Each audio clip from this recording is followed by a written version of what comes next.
Hello, my name is Philip McGann from Claritude Financial Planning. Thank you very much for watching this webinar. Today's information is general advice. It's not personal advice. It doesn't relate to your personal circumstances. So please don't take any action based on the information you hear today without speaking with myself first so we can go through your financial situation to see whether it is applicable to you. Anyway, today's topic is superannuation, accumulation, consolidation.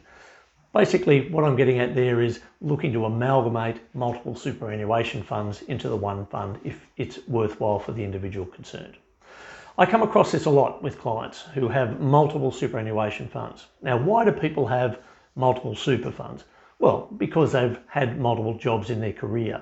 And in the situation in Australia with superannuation, it's compulsory for employers to pay superannuation for their employees, and they have to have a default superannuation fund. A lot of people don't bother to bring along their super from their last employer and they just go with the default one again and again. So if you've had a number of jobs in your life, chances are you've had a few different superannuation funds. So you may well come across people, I come across them all the time, who have 4 or 5 or 6 superannuation funds, smaller funds, larger funds, that they're all out there that they should be looking to review. And why is that an issue? Well, if you have more than one super fund, you have basically more than one set of fees, you have more than one investment mandate, more than one insurance setup, which is not a good scenario. If you have 3 or 4 super funds, you will basically have 3 lots of fees. Now, a lot of superannuation funds will charge minimum fees on basic levels, and then they'll apply a percentage base above that. But the larger your balance is, the smaller that percentage tends to be.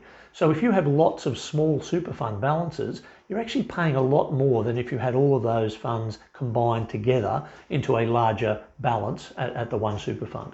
So the fees are important.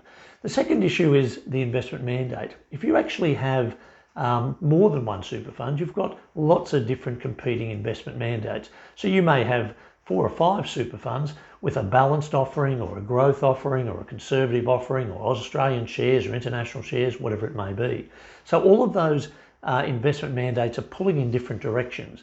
You're better off having one balance, one investment mandate, and directing that into the level and into the investment scenario that best suits your risk profile, your time frame, what you're trying to achieve from your superannuation over the longer term. The other issue is insurances. In the past, a lot of super funds had default insurances. So a lot of people with multiple super funds will have lots of smaller amounts of insurances, life, TPD, potentially income protection, spread across a number of superannuation funds. That's not a great scenario to have either. It can be a bit of a sticking point when you're looking to consolidate supers together. So we need to have a look at that in a bit more detail. But it basically is the insurances coverage that you do have over all the super funds adequate, the level of cover, should you have it all in the one balance or the one policy, is it portable and put it into one super fund? Those sorts of ideas is what you're really looking at when you're trying to consolidate everything together.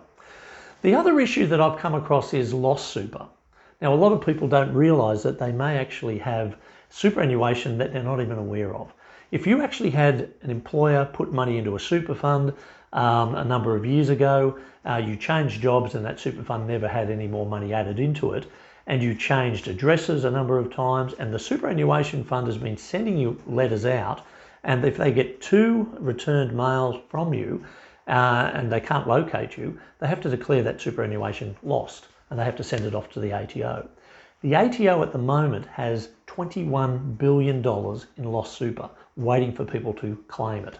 If you've got some of that super, it's better off together with your other super funds rather than sitting at the ATO in a very low returning account. So that's an issue as you're trying to do this sort of scenario as well. So say you've identified that you've got a number of super funds and you want to put everything together. How do you go about doing it? Well, one way you could do it is to look at all your super balances, tally them all up, get all the statements, get all the online activity, log on to all the different super funds that you potentially have, if you've still got all the passwords, see what the balances are. Have a look at all the investment mandates to see which is the perfect one for you or suits your circumstances at the present time or into the future.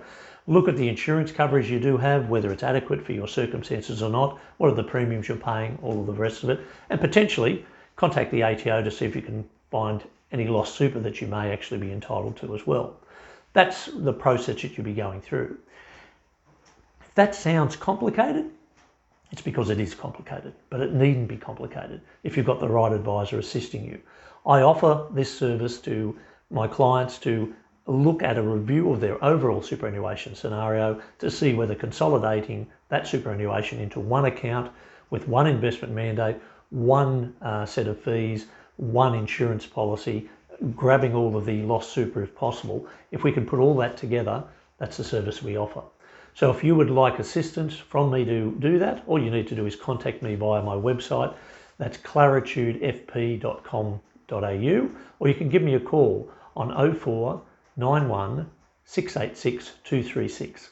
Philip McGann, Claritude Financial Planning.